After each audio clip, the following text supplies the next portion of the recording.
Ladies, what I'm about to share with you is probably going to offend you.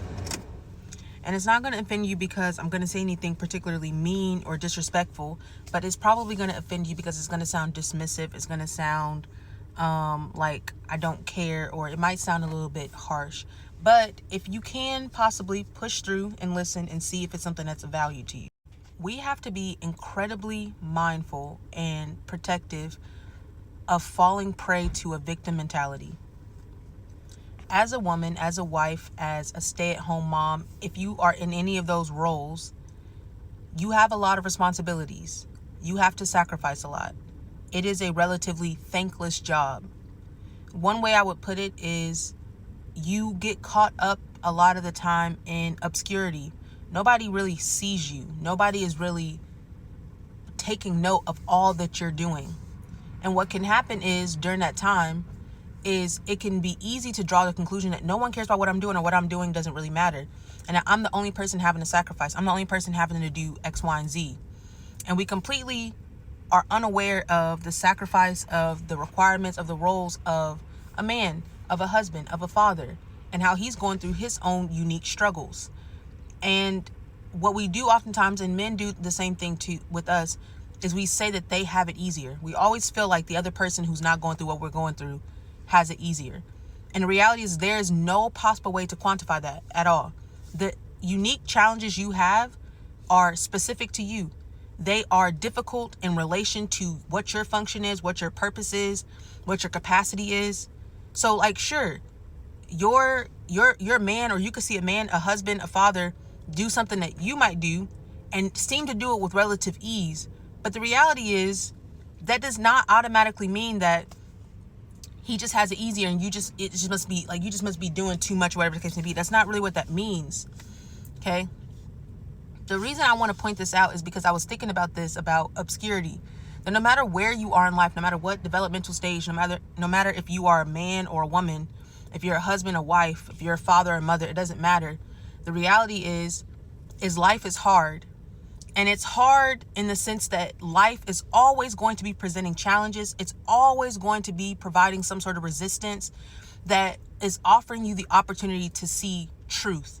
It's offering you the opportunity to come to a higher level of self. Okay.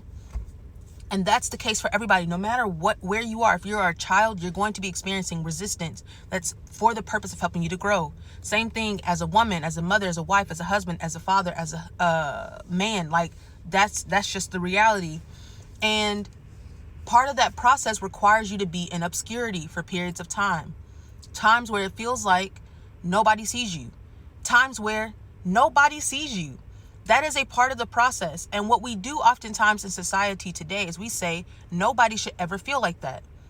So we try to go through and create systems and processes where we circumvent this process.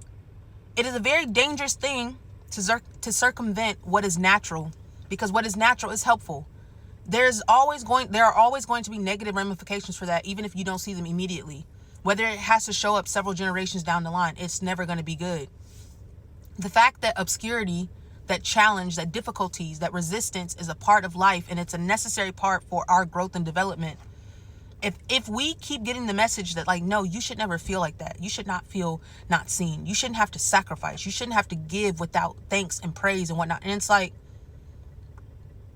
what we do is we place a weight on other people so that we don't have to feel what we're feeling. And the reality is part of what you're feeling, it's okay to feel what you're feeling, first off. But part of what you're feeling is a part of the process. It's necessary for you to go through those moments in order for you to come out on the other side being able to see the truth of who you are, the truth of how life works, the truth of who God is. And a lot of us get really caught up in a bunch of like hyper spirituality, hyper emotionalism, because we've been taught in society that we should not have to feel like this. Now, of course, I'm presenting one side of this. I'm not at all saying that there's no such thing as balance, or there's no such thing as getting help, or I'm not even talking about that. I'm speaking to something very specific. As a woman, as a mother, as a wife, you are going to have significant challenges. You are going to be required to sacrifice. A lot of women today do not want to be mothers for the simple fact that they do not want to sacrifice. And I don't even really put that on them. The reality is the reason they do not want to sacrifice is because they were never sacrificed for. Because that's how life works. Every human life is a sacrifice. It's a sacrifice of something. If I'm sacrificed for, I will naturally behave from that place. I will naturally sacrifice and lay down my life for someone else. But because we are in a position where the last couple of generations, you put them together and you look at the dynamics between them, a lot of us grew up with parents that did not sacrifice for us. And it's not because they were bad or whatever. It's because a lot of them never got to experience a childhood.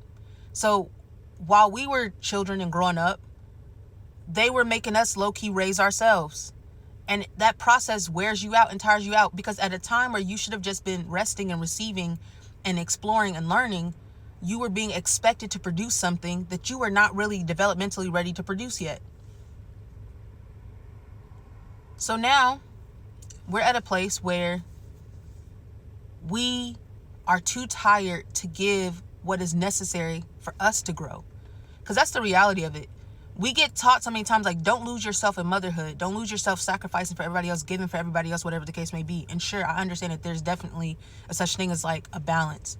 However, what we fail to realize is that sacrifice, that giving, that place of investment in these roles are so incredibly essential.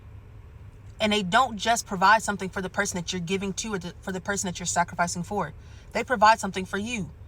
It gives you the proper information and perspective to see life.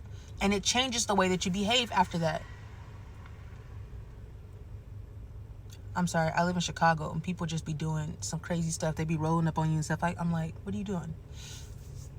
But no, real talk. It's going to sound very insensitive, but you have to stop seeing your role and function as a mother, as a wife, as a woman, as something like, as a victim. Even if you have been victimized, it is incredibly important to do all that you can to fight your way out of that identity.